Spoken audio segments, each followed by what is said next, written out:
બે મિત્રોની વાત છે ને, એક મિત્રને એટલું કીધું ફરવા નીકળ્યા એટલે કે તારા પિતાજી ગુજરી ગયા, તારા માટે શું મૂકતા ગયા? કે અમુક મકાન, અમુક સોનું, અમુક રોકડ રકમ, બેંક બેલેન્સ, લાખ રૂપિયા અહીંયા, કરોડ રૂપિયા અહીંયા, આટલા મકાન, આટલી જમીન, બધું સાંભળીને ઓલો બેઠો હતો ને બીજો મિત્રો, એને શું કીધું ખબર? તારા બાપુજી લોભી બહુ. અરે કે આ કરોડોની મિલકત મૂકી ગયા તોય લોભી? તો હા, કે તારા માટે તારા પિતાજી શું મૂકતા ગયા? તો કેજી મને. કે મારા પિતાજી મારા માટે આ કિંમત ન આંકી શકાય એવી દુનિયા મૂકતો ગયો છે મારા માટે. હે, આ દુનિયા મારી છે સાહેબ. પૈસો એને પકડે નહીં. આ માણસનું વ્યક્તિત્વ બહુ ઉડાન ભરેલું હોય છે સાહેબ. એને કોઈ અસર ન કરે, એને કોઈ સગવડતાની જરૂર ન પડે. એના જીવન ચરિત્રમાં વાંચ્યું છે, કોઈ પણ સગવડતામાં અવધૂતજી બાપા સૂઈ શકે, કોઈ પણ સગવડતામાં એ જીવી શકે. એનું કારણ એની અંદરની મૂડી, આત્મબળની મૂડી બહુ જબરી હતી. એને આ સંપત્તિ નો હલાવી શકે કોઈ. ફરે આવે, આટા મારે, જોવે, એને ખબર હતી કે આમ ને આમ કરાય, આ બધું થઈ શકે. એને ચરિતાર્થ કરાવી દીધું એના જીવતરની મારી પાસે. તો આવ્યો તો બિલખામાં, ખાય અને વયો ગયો. એમ તું એકવાર આવ મારે માટે. મારે આપને એક પ્રસંગ કહેવો છે. એ નિમિત્તે ગામડું ગામ, દોનો દંપતી જીવે. પોતાને સંતાન હતું નહીં એટલે બાઈને બહુ અસર વધારે થાય. આપણે ત્યાં આપણા સમાજમાં સંતાન ન હોય એની અસર પુરુષ કરતા સ્ત્રીને વધારે થાય. એટલે એ બાઈ બિચારી માનતા કરે, કોઈ પણ સાધુ સંતોને કે, કોઈ દેવસ્થાને જાય, માણસને પથ્થર એટલા પીર પૂજે, પણ સંતાન નહીં. તારે એ વખતમાં તો મેણા મારતા માણા. હા, હું તમને એક વાત કરી દઉં સાહેબ. આ જીભ છે ને, એ તોતડી હોય ને, તોતડી, તો એ આપણો વાંક નથી, કુદરતની દેન છે. હે ભાઈ, તોતડી જીભ તો કુદરતની દેન છે ને, આપણો ક્યાં વાંક છે? પણ તોથડી જીભ કરવી નહીં, આપણો વાંક છે. તોતડી જીભ ઈશ્વરની દેન છે, તોથડી જીભ કરવી આપણો વાંક છે. હવે સાંભળજો, જીભમાં કઈ ઘા લાગે, કઈક વાગી જાય તો તરત રૂજાઈ જાય, પણ જીભના ઘા જેને લાગે એ જિંદગી ભર કોઈ દી રૂજાય નહીં. એટલે નાઝીર દખૈયાની એક કવિતા છે કે એમાં વેણ ન કાઢો કે કોઈના દિલમાં ઠેસ વાગે. તમારું વેણ એવું ન હોવું જો હામો માણો હળગી જાય છે. પ્રિય બોલવું, સારું બોલવું. બાપા બોલતા ને, મળતા ને, જેને મળતા ને એ કોકની ઉપર ખીજાય તો સાહેબ એમાં વિવેક હોય. કોકને કાંઈ કે તો એમાં વિવેક હોય. કેવું ન પડે એવી વ્યક્તિઓને, પણ એવા વેણ ન કાઢો કે કોઈના દિલમાં ઠેસ વાગે. વાણી ઉપર વ્યવહાર માનવીનો સાહેબ. આપણા શરીરમાં તમે જુઓ, આ એક જ અંગ એવું છે આપણા શરીરમાં જેમાં એકે હાડકું નથી ને ઈ અંગ છે જીભ. એકે હાડકું નથી, પણ ધારે તો હાડકા ભંગવી નાખે. બોલો, તુલસીદાસજીને રામચરિત માનસમાં એનો દાખલો લેવો પડ્યો. સુંદરકાંડમાં ભાઈ હનુમાનજી જયારે મળે છે ત્યારે વિભીષણ શું કે છે? કે સુનહું પવન સુત रहनी हमारी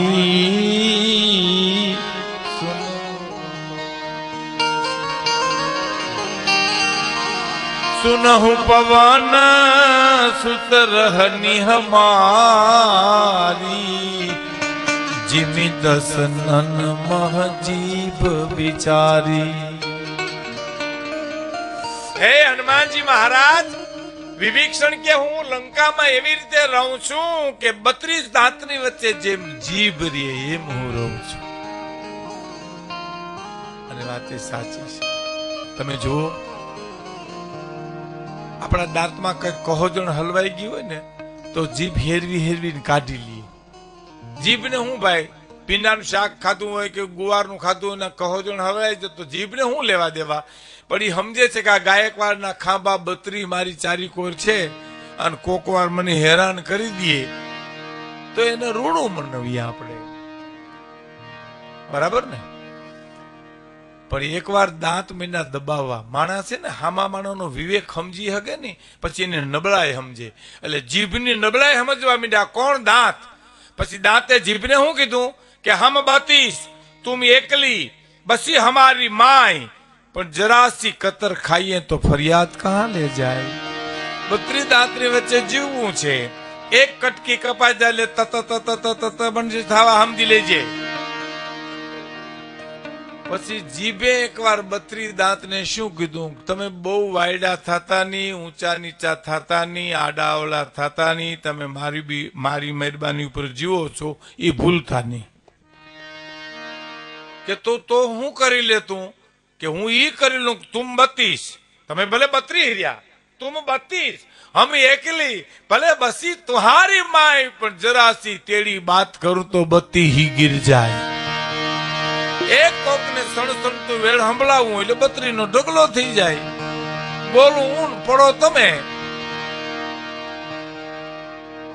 એટલે તમે જો ગામડામાં એક જણાને એટલું કીધું, બીડી હરગાવી બાકસ છે? તો બાકસ નથી, ઓલા ભાઈ બેઠા એની જીભે હરગાવી લે. તો કે એની જીભે કઈ બીડી હળગે? તો કે એની જીભે ગામના ગામ હળગાવ્યા. તારી બીડી હું જબર ઝીલવાની હતી? હળગાવી નાખે માણા, બોલે ને હળગાવી નાખે સાહેબ. પણ એવા વેણ ન કાઢો કે કોઈના દિલમાં ઠેસ વાગે. વાણી ઉપર વ્યવહાર માનવીનો. સાહેબ મને પ્રસંગ યાદ આવે ઝાલાવાડનો, એટલે કહી બનેલી હકીકત આપને કહું છું. સાહેબ મનુભાઈ ગઢવીનું નામ તમે સાંભળ્યું છે? ન સાંભળ્યું હોય તો એનો દીકરો સંજય ગઢવી, જેને ધૂમ 1 ને 2 બનાવ્યા. એ મનુભાઈ ગઢવી સોના વાટકડી નામનું એક પુસ્તક લખ્યું છે. એમાં રાજ સીતાપુરનો એમાં પ્રસંગ લખ્યો સાહેબ. બનેલી હકીકત એના નજરે. મનુભાઈ કે હું રાજ સીતાપુર આવ્યો, આવી અને મારે ઘરે બેઠો તો માણસે આવીને એમ કીધું ફલાણા ભાઈ ને ઘરેથી બેન ગુજરી ગયા. ઓહો, કે તો મારો સંબંધી છે, તો મારે એને જાવું તો ખરખરે. બેન ને લઈ ગયા? એટલે માણસે કીધું ના, હમણાં કલાક પછી શમશાન યાત્રા નીકળવાની છે. આ મનુભાઈ ના જોયેલી નજર સામે બનેલી ઘટના આપને હું કહું છું. મનુભાઈ કે હું ગયો શમશાન યાત્રામાં જોડાણો, શમશાનમાં ચિતા ખડકાણી, બેનના મૃતદેહને શમશાનમાં ચિતા ઉપર મૂક્યો. ફરતા દાગુ બેઠા છે.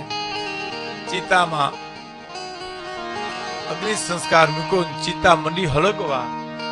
જેમ જેમ અગ્નિ મંડી જ્વાળા કાઢવા, એમ દેહ મંડ્યો બળવા. પણ 3-3.5 કલાકને અંતે એક થોડી ગાંઠ છે ની હળગતી નહોતી. તલ નાખે, ઘી નાખે, તોય બળે નહીં. એક માણસ ઉભો થયો.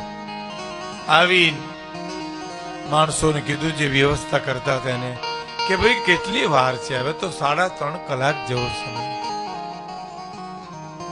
તો ભાઈ ઓલી ગાંઠ છે ને એ નથી સળગતી, એટલી જ વાર છે.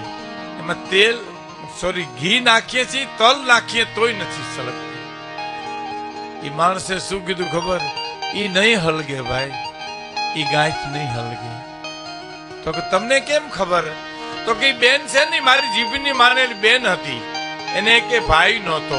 એકવાર હાહુ એને મેણું માર્યું ને કે વહુ નભાઈ ઊભી થા, એ નભાઈ કીધી તેદીની ગાંઠ વળી ગઈ છે, કેમે કદી નહીં હલગે બાપ, એ ગાંઠ નહીં હલગે. જેના કવેરની જેને ગાંઠું વળી જાય એવા વેન ન કાદો કોઈના દિલમાં ઠેસ. એમ સંતાન વિનાની દીકરાની વહુ આમ નીકળે એટલે મેળા મારે. કેવા મેળા મારે? કે વહુ ને ખોલે ચોખા ને ખંભે